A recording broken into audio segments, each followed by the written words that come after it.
The city of Exeter lies 11 miles inland, linked to the sea by the River Exe. As the volume of trade increased through the Middle Ages and weirs like this one were built to harness the power of the water, it became increasingly difficult for large enough ships to navigate the river. So in the 16th century, work started on the Exeter Ship Canal to bypass the weirs on the increasingly muddy river. 200 years later, merchants from Exeter wanted even better trading links with the outside world, and the answer they thought was a dock on the coast at Exmouth and a railway link from there to the city, despite there being no other railways nearby and therefore no connection with the rest of England. The railway project was abandoned in favour of a 2-mile extension to the ship canal ending here at Turf Lock. That was completed in 1827, but 20 years later, at the height of railway mania, the idea of an Exmouth to Exeter railway re-emerged. 2 proposals dominated the debate for the next decade or more. By now, the broad-gauge Bristol and Exeter Railway, later the Great Western, had reached Exeter St David's and was pressing on towards Plymouth. Brunel's experimental atmospheric railway was being installed, with pumping houses every few miles. The standard gauge London and South Western's plans to reach Exeter via Dorchester had at this stage failed to raise sufficient capital. So it was a proposed broad gauge line branching off near the pumping house at Exminster and crossing the canal and the River Exe around here on a 14-arch viaduct that made the running to start with. From here on, it would then go down the east bank of the river from Topsham towards Exmouth. An Act of Parliament authorising the line was passed in 1855, and work was about to get underway when there was a change of heart, mainly due to the high cost of the river crossing. By now, the London and South Western had abandoned plans to approach Exeter via Dorchester and was building west of Salisbury towards Yeovil and then a terminus here at Exeter Central.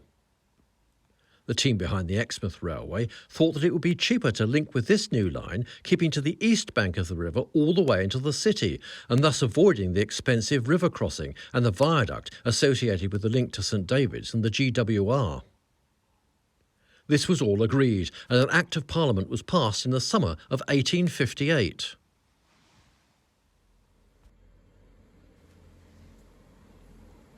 By the time the line from London Waterloo via Yeovil was completed in 1860, work on the Exmouth branch was well advanced.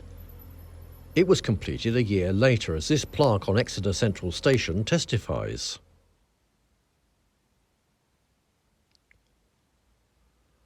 The Exmouth line branched away from the London and South Western Main Line here at Exmouth Junction. The site is now being redeveloped, but for many years it was the location of one of the largest engine sheds on the former London and South Western railway system, and the company's concrete works was here as well. The site is now occupied by a Morrison's supermarket and a new housing estate. All that remains today is the brick base of the water tank. Here's a signal box built in 1959, still controlling the junction and the branch line to Exmouth. The first station on the branch was at Poleslow Bridge. It opened in June 1908, where the line crosses the Pinhoe Road. It's situated at the top of an embankment and originally had wooden platforms.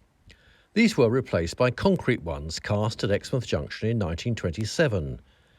The overgrown and disused second platform can be seen over there. The branch was built as a single track but doubled as far as Topsham when Poleslow Bridge was opened in 1908. It was singled again in 1973.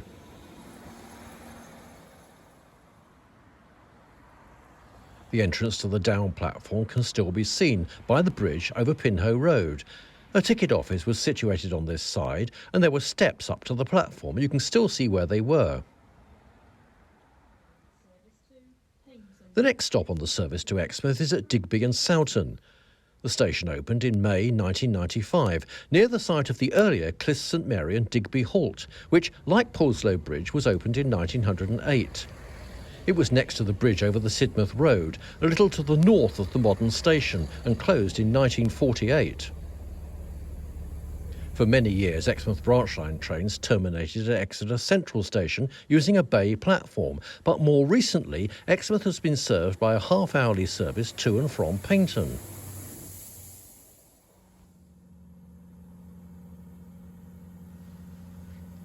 The next station after Digby and Soughton is another new one, this time at Newcourt, opened in 2015. It was built on land formerly used as a United States Navy supply depot and served by a railway siding. The depot has long gone and now been covered by new housing.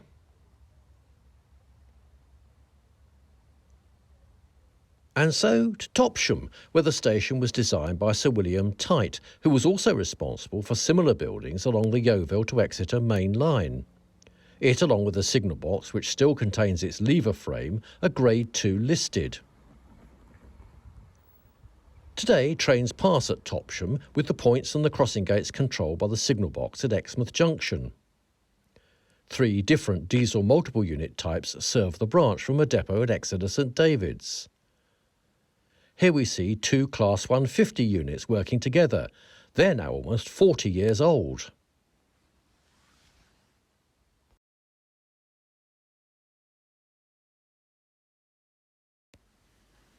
Three months after the Exmouth branch line opened, a 700-yard-long steeply graded track to Topsham Quay saw its first trains. You can see its route on this model displayed in the town's museum. The Topsham Quay line closed in 1957, and today Holman Way uses its route.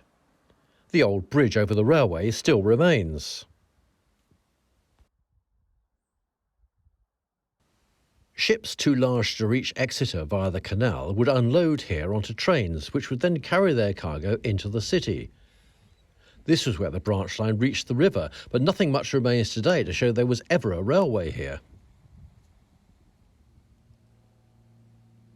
Continuing south from Topsham, trains then crossed Bowling Green Marsh and the mouth of the River Clyst. There was a branch line here to serve Oddham's factory, which processed guano imported from Peru into fertiliser for local farms. The factory was over there by those modern buildings. Now we arrive at Exton Station, originally called Woodbury Road. It was renamed in September 1958. Today, about half the trains on the line call here, all of them by request, and the station buildings have been sold off and extended. When it opened in 1861, the Exmouth branch proved very successful, with 2,000 passengers a day using it in the first week. And by the end of the first year of operation, there were 7 trains running each way on weekdays and 4 on a Sunday. The next station is Lympstone Commando, a new one built in May 1976, adjacent to the Commando Training Centre for the Royal Marines. It was built using cast platform sections recovered from Western Milton Station in Somerset, where the track was being singled, so one platform was no longer needed.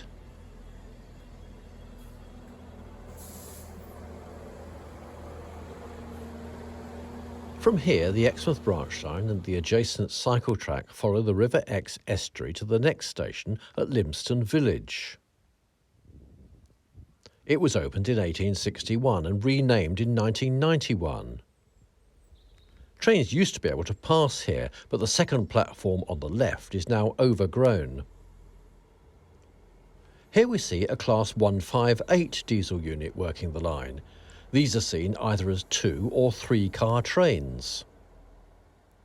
When the London and South Western became the Southern in 1923, the service to Exmouth increased to 20 trains a day, and when diesels replaced steam in the 1960s, there were 31 trains each way and 18 on a Sunday. The next and final station on the branch line is here at Exmouth. The original 1861 station had 1 platform. This was extended in 1903, and a new 4-platform terminus was built on this site in 1924. It has since been demolished. There was an engine shed and a branch to Budleigh here on the east side of the station. They were closed in the 1960s, and this road was built over them in 1981. Exmouth also had a large signal box. That closed in 1968. And here on the west side of the station, where there's now a car park, there was a goods yard. The goods shed has been reused as part of the town's leisure centre. From here, there was a half-mile branch to the docks at Exmouth, which opened in 1866. It left the car park along what is now LSWR Way and Shelley Reach to the eastern side of the docks.